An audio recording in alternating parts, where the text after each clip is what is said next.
Hey guys, Coach Mike here, and today I'm going to be giving you 3 tips for a bigger deadlift. Let's dive in.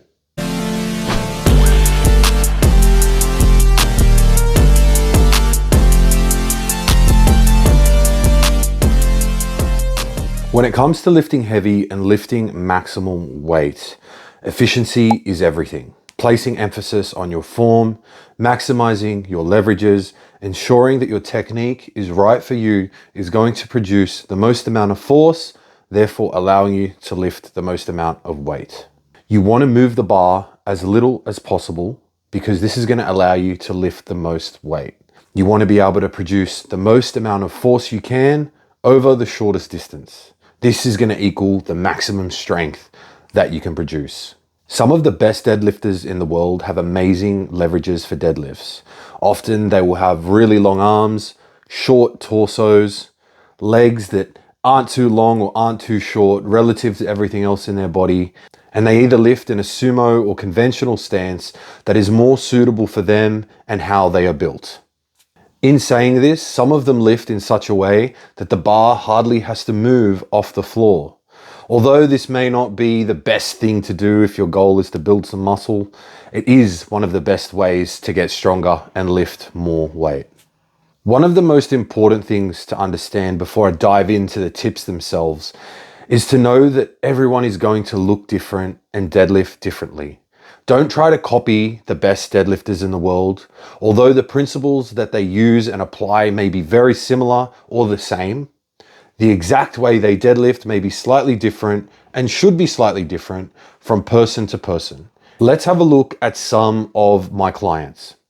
You'll notice that some of them have different length limbs, meaning that they're in different starting positions before the bar comes up off the floor. Those with longer arms will generally have more vertical torsos, and those with shorter arms will have their torso or upper body looking like it's facing the floor a little bit more. This can be the same with those with longer or shorter legs, particularly the femur bone, your thigh bone, and those who are either bigger or smaller. As I said before, understanding the mechanics of the individual is paramount. Knowing where your most efficient movement pattern can be driven from, and then training that over time, developing your technique and strength in that position will serve you well. So this brings us to tip number 1. Keep your arms long and the bar as close to your body as possible. What this will do will ensure that the range of motion is as short as it possibly can be, while also ensuring that the bar is close to you at the same time. Keeping your arms as long as possible will make you stronger and will usually give you a slightly shorter range of motion. This will make the movement faster and mean you can produce more force over a shorter period of time due to the shorter distance that the bar has to travel. Tip number 2, the deadlift is a push, not a pull. When lifting heavy, you want everything to be as tight as possible. You want as little movement of all other parts of the body other than the ones that are supposed to be working. This will help you increase your tightness, therefore the pressure inside you or around you, allowing you to produce more force via the increased stability that you now have. When it comes to deadlifting, the upper body needs to be locked in position. The idea is for it to hardly move from the second you have set up when the bar is on the floor to the point where the bar is up and you're holding it in your hands. The upper body, in this case, should be stuck. It should be fixed, like a brick. You don't want it to move or bend. It may change somewhat, but the idea is for it to move and change as little as possible, with all of the power and force coming from your legs as you push the floor.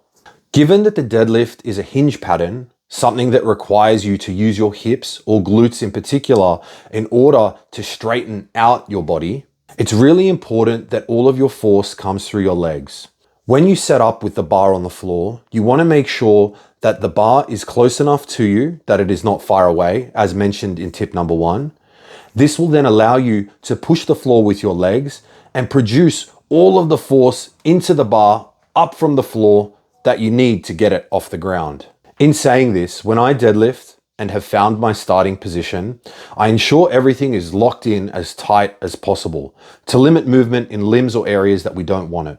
From there, I will then take a big push off the floor and do all I can to get that weight up off the ground. In this case, as my legs push off the floor, my glutes will contract, my upper body will stay tight. I will feel my hips come forward into the bar, knowing that I have used my glutes, hamstrings, quads to get the bar up off the ground and complete the movement. The inverse of this is often seen when you see people jerk or yank the bar off the floor.